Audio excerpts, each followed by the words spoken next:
ఉదయాన్నే మేము నిద్ర లేచామండి. లేచేటప్పటికి బెడ్ మీద ఇదిగోండి మా బుడ్డిగాడు వచ్చేసాడు. బుడ్డిగాడు వచ్చి అందరు నిద్ర లేపడానికి ట్రై చేశాడు. వెంటనే ఇదిగోండి మా చిన్న పాప చూడండి, దాన్ని నిమురుతూ చేస్తూ ఉంటే హాయిగా నిద్రపోవడానికి ప్రయత్నం చేస్తుంది.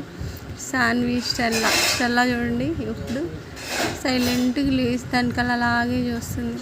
రోజు ఇంతేనండి బుడ్డిగాడు. మేము పడుకోగానే 7 అయితే చాలు వచ్చేసి నిద్ర లేపుతాడు. ఏం చేస్తున్నావు సాన్వి? ఎంత కాన్సన్ట్రేషన్, రోజు ఇదే జరుగుతుంది అన్నమాట ఇంట్లో ఆల్మోస్ట్. ఆ తర్వాత ఈ బుడ్డిగాడి కిందకి దిగేస్తే కొంచెం మా అమ్మ మేత పెట్టేస్తుంది, తినేసి మా చుట్టూ తిరుగుతూ ఉండిద్ది. సో దీనికి ముద్దు పేరు ఏం పెడదామో మీరే కామెంట్లో పెట్టేసేయండి. Like, share and subscribe my YouTube channel.